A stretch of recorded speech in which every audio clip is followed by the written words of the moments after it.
Hashino-san. Mr. Hashino. Mr. Hashino. Oh, he's got the GoPro strapped to his chest. That's pretty cool.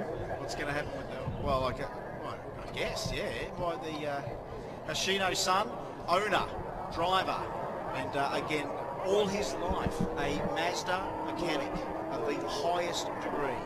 And this car was built by Mazda Speed in conjunction with Mazda Japan. It's the full carbon fibre monocoque weighing 800 kilos. So this is probably one of the lightest cars here. I'd like to know what Alex Kelsey's weighs, but that is 800 kilos, 600 plus horsepower. They called the engine a 13J. So no 26G or anything like that. It's a 13J, 5-speed transaxle, 3 only built. And 3 only built, and all 3 competed at Le Mans in 1989. And in crossing finish line in formation, earning Mazda a 1-2-3 finish in the GTP class, of course prototype class, I think that is. Well, actually they've changed a lot of that recently too. The cars came to Australia, number 202, one of those 3, genuine piece of motorsport history. 1 of 3 ever made. That's pretty rare, boys, especially for a race car. Yeah, it sure is, mate. And it's such a privilege to be in the presence of it. Now it's fired up there by the sounds of it. Down in the overall series. He makes me laugh. Dungaree son. Traditional sort of attire there, and he's here from Japan, and here to run this car for us, and what a privilege, really. It's just an amazing piece of kit.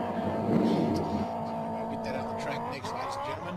Follow that up then with Alex Kelsey from New Zealand. Rear-engine Formula Renault 3.5 powered rally car, basically. It's a bit of Carter cross, a bit of Jim Carter action, a bit of Ken Block, our very own Ken Block. Ken who? Obviously Alex Kelsey, you go Ken who? No, Ken Block, look, very well promoted, excellent cinematography, big dollar things. And I know Mad Mike had his own sort of version about a year ago with what he can do. Ken Block, yeah, sure, more towards the rally side of things, isn't he now? He's actually a player. He goes and he's competed in World Rally Championship. Of course, he's now, I do believe, competing still very well. Got a good deal with Ford. I actually, while we're on the subject of rallycross and everything like that, do an event every year called Mopar Sunday, talking to the Mopar people, that apparently Travis Pastrana has a rallycross car, a Dodge Dart, which is sort of Chrysler's or Dodge's sport compact style car in the United States. So he's getting rid of the rallycross. Travis Pastrana with a deal from Mopar. So I tell you what, at least some of the manufacturers in the world are acknowledging that, you do a production-based car and make it do 6 stuff, people take notice. Yeah, Rallycross is growing again, and some big names running the World Rallycross Series as well as the American one, which you'll see Pastrana and Block and a lot of others running. And of course, Peter Solberg, he's one of the competitors in the World Rallycross Championship. They don't mind rubbing panels, they don't mind getting a bit of air. It's like it's basically taking a demolition derby and making it into a circuit, and so you get up there and who comes first wins. All right, we're just going, putting a tender vehicle out there. We're just blowing a little bit of stuff off there. Now, I wouldn't be surprised if there is obviously been a little bit of debris out there from our drift guys. So right now, I can just see, and you won't see this through the pictures because we're only seeing it from the control tower here, that we're sending our blowers out sort of to turn 10, 11, 12. We've spotted maybe a bit of debris we're going to blow out there, because one thing we want to give Hashino-san is a little bit of clean racetrack, because you know what, the gentleman, and again, he's more of the elder statesman here this weekend. Every lap he did yesterday, he got more and more confident, and he was chopping 2 seconds a lap off his times every time he went around. I don't know whether we can queue up a bit of in-car. Well, I don't think we should. I think we should hold it now. I mean, we could probably give you a treat and give you what we did yesterday in car, or what we might do is we might wait until we get him out there in the flesh. But right now, you're in the best place on the main straight. We've got plenty more to come this afternoon. Remember, we kick off with the second pro session straight after our midday mayhem. So straight after our midday mayhem schedule. So as soon as Alex Kelsey's Jim Carter demonstration wraps up, you're in the right place in the grandstands to see what the pro guys can do. You know what, some of them have found their feet. Garth Walden's found his feet. Under Suzuki was only 1 corner away from a 24, I am sure of that. And I do think Max Arito might have a 27 in the Hurricane. So there's a few things, there's a few wouldn't it be cool if that happened situations potentially fronting shortly. And again, when you look back at that, we just had a quick look inside, of course, the 767. Now, 1980, what was it, 1989, was it, what did we say? 1989, competed at Le Mans and across the finish line, a 1-2-3 finish in GTP. There you go. Yeah, give us a big thumbs up with this big screen there if you see us. I can see a little bit of something crystallising on the inside there, so we'll blow that away. Double blowers at the moment. And 1989, I mean, really, EFI wasn't exactly super advanced. I have a funny feeling that no one really tells us about whether we are EFI. I even think we might be a mechanical setup on the car. We'll have to find the very best experts out there that can tell us. Some of these people may already know out there, and if you do know, tell us. But you know what, even 89, no one was touching on state-of-the-art engine management back then. Well, also you look at not just the engine management as far as injection, but also the timing. So if you've got computer-controlled timing and NOx sensors, then it can control how much timing is put into the engine. Of course, timing makes power, and can give or take timing where needed to suit the program or the engine. Has he got enough GoPros on that? Has he actually got engine management as far as EFI? Has it been updated, or is it mechanical? I'm not sure, but either way, it sounds awesome, and we're about to hear it. Is that Garth Walden on the big screen? Hey, is that Garth up there? Turn around, Garth. Big screen. No, it's one of our other Royal Purple All-Stars. That's not the real Garth Walden. No way in the world that's the real Garth Lewis Walden. Hamilton. That's Lewis. Oh, that's not Lewis, is it? Sorry. Or is it Lewis? No. Yes, so it'll be interesting to know what we do have as far as technology is concerned. Look, there's the Mazda speed compliance plate right near the gear selector if you look at the big screen, and there'll be no sequential on this thing. This is big old H pattern, big time. When you think it might have a Hewland transaxle, it says 5-speed transaxle. 9 times out of 10, any of those sort of vehicles that ran back then, Hewland has been one of the established transaxle providers. And you know what, I get a great magazine called Race Engine Technology. I recommend everyone out there buy it if you want to have your head explode with the latest in motorsport engineering. You see the carbon fibre transaxles they're making now for that long style stuff. And the secret was trying to make them stiff enough to still be an integral part of the car, and they're doing it. They're combining, lightweight sheet metal with, interlaced with carbon fibre and making amazing transmission cases and transaxle cases. So there's a lot of work in the composites. Now back then, this car probably had a lot of composite. I mean, it's a carbon fibre tub, remember that. This is the very best technology in the 80s. This is 1989 technology, folks. Is it still relevant to you guys today? Let's hope so. Because this is an absolute treat. You know what? Hands up just quickly if you haven't seen it before. Hands up and want to see him invite Hoshino Sana back next year. Hands up and like to see him next year. We need to tell this gentleman, because you know what? I think that anytime that we get these international drivers and cars over here, we've got to show them how much we appreciate it. Because you know what? The Japanese especially love that acknowledgement that they don't really always get back in their own country. If we can show a bit of hero status to these guys, you know what? As soon as the offer comes up to come to Australia again, I'm sure they'll be ready to come. So I mean, we know Bernie Baker's got some of the best relationships in that part of the world to make it all happen. Again, how this happened was amazing. This is part of a big help from Mazda as well to get this car here.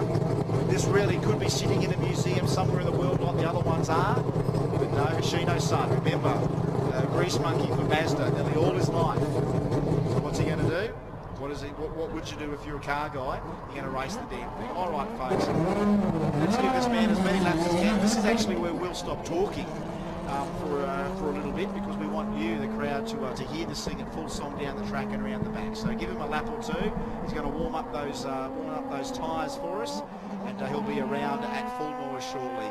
You have to see it to believe it. Now it's here.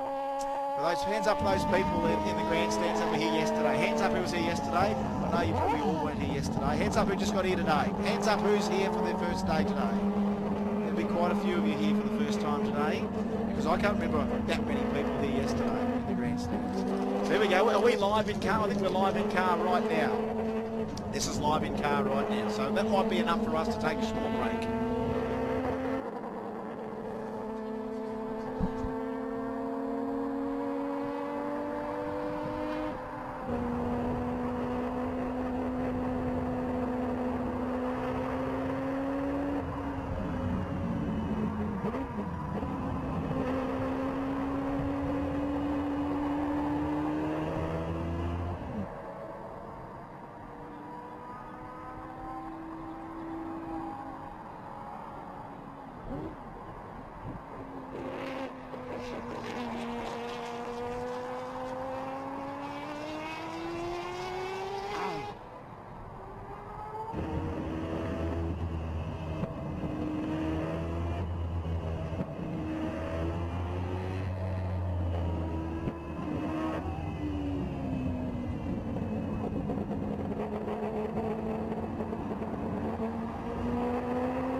All right, there we go. So he's just starting to get himself prepped. This is a similar preparation to yesterday for those people that may not have taken this all in. A couple of sighting laps, gets himself sorted in the car.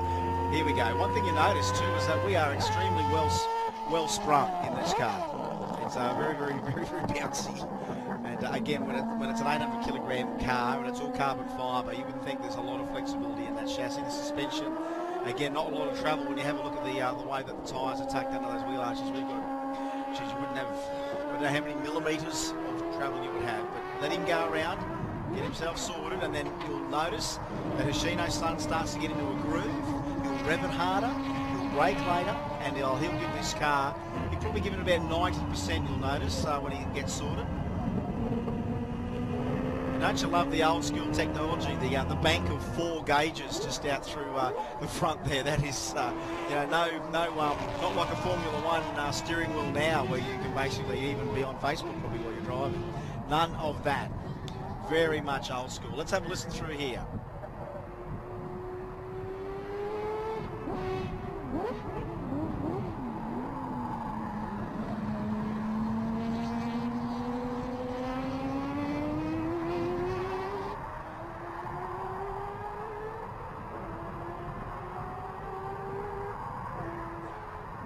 All right, we're going to put some timing on him. We'll see how he goes lap for lap, folks. So we'll keep you up to date with what he's doing for laps. Let's have a listen down the main straight. This is where he starts to really open it up. Let's have a listen.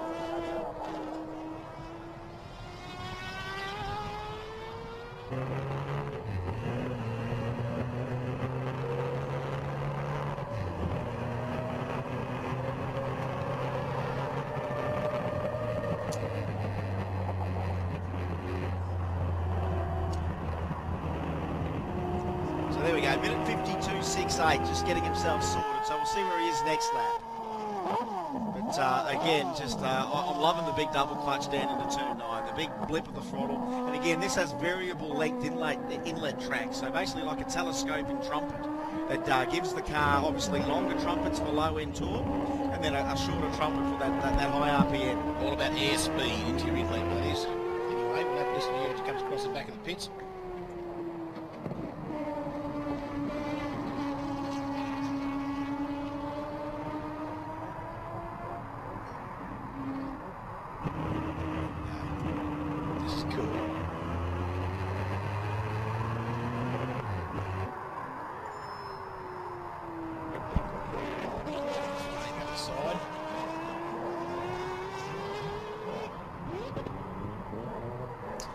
Sort of turn 7, turn 8 area there, and we'll come back to the big double clutch. Ready? Comes the big blip, hopefully.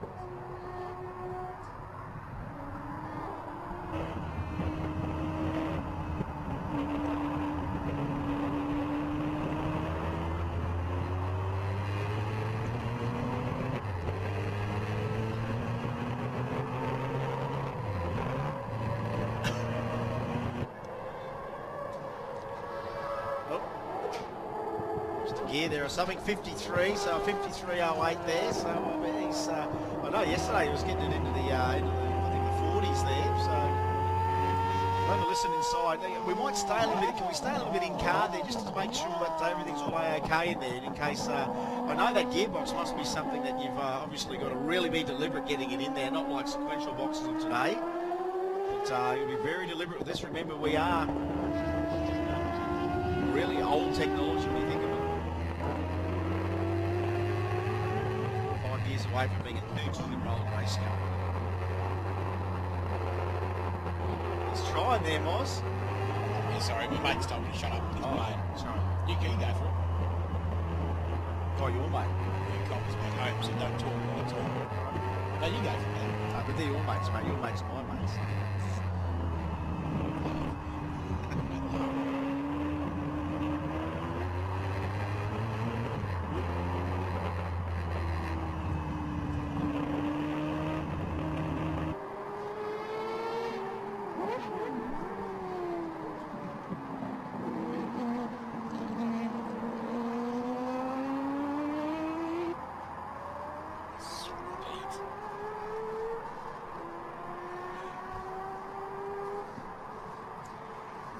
Sneaky, sneaky, sneaky.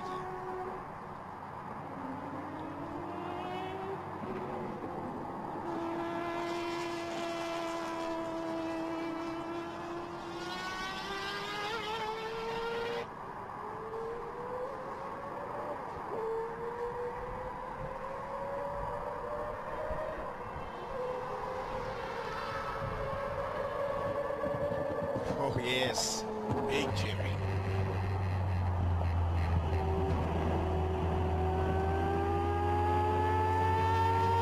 Shino son's having fun out there. Oh, it's halfway around the world if you like. You know, he's driving his toy. He sits in the shed. He gets to talk about it. He gets to show up, and now he gets to drive the actual wheels off it. It's something you miss. When you buy the car, you hope that one day you get a chance to do exactly what he's doing here on the Glasgow circuit in front of the crowd as well.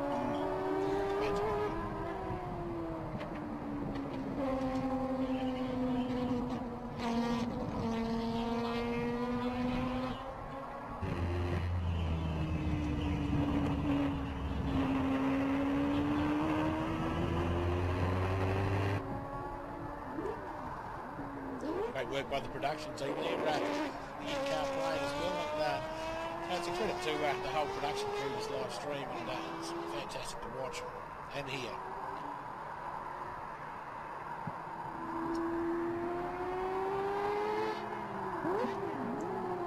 Oh, yes.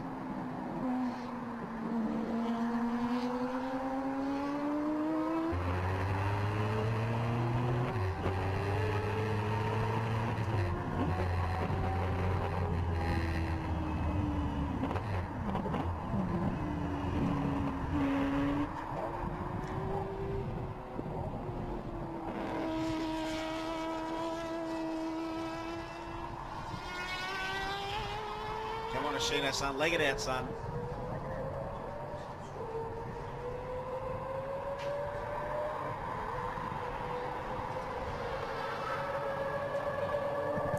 Yeah, 52.6. So previous lap 52.26, 52.6. And again, when you look at that, I mean, honestly, I don't know how you'd go about making that quicker unless you're willing to cause it mischief and start running over curves and stuff. I know you got to preserve a vehicle like this. $2 million worth of car it's rumored to have that sort of value. Well, three of its kind in the world, it would have to be that. Yeah, I've noticed his areas there starting to skip a bit loose, so he's finding the limit. There's no worries about that. But hey, it's not set up for this circuit. It's not set up for those bumps. And all you're seeing is finding bumps in the track underneath there. And obviously he's doing enough to keep us entertained, but enough also to keep his $2 million investment in one piece. Well, if you could roll your super into a car, if this is a superannuation, that's a tough decision when you cash in your super. But again, when you have a look at a car that, 5 years' time, that'll be a 30-year-old car. That's cutting edge from Mazda factory back in the 1980s. Look how far we've come in aero, tyre technology, engine management. It still holds its own as something that's great toughness. Loving that big blue coming into turn 9.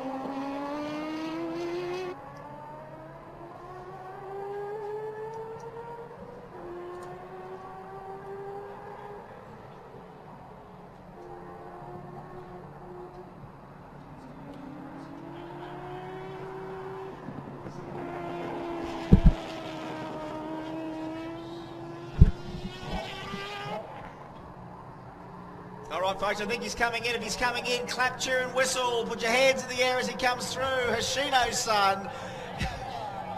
If you were asked to come to another country with your $2 million race car where there's only 3 in the world, you've got to put your hands together for appreciation that he's done that. Get over and get a photo with it. Get a photo with the man himself. Make him feel like an absolute hero, because really, in reality, he is a real hero. All those people above him, give him a clap and a wave. What a great experience, not only for us, but a great experience for him. Now, I don't know who these people are doing the runner in the grandstand. You people, while you're doing the runner in the grandstand, we've got the Gymkhana. We've got Alex Kelsey and the Gymkhana coming up. Either that or everyone's got to go to the bathroom. We're going to put the Gymkhana car out there right now, out on the start line, and run it up and down the straight. So all those people that decided, I've seen enough, I'm going home. I hope you're not. I hope you might might be making your way over to look at the show and shine and all that sort of stuff, but we've still got Alex Kelsey, and if you thought that was mad, we've got a similar bit of madness as well coming up in a sec. We might have Toshi down there for an interview shortly. We're struggling just getting all the... Mr. Hoshino coming out of the Mazda 767B. And next up, we're going to have actually our promoter today, Ian Baker, going into Alex Kelsey's Gymkhana Peugeot. So get ready for that.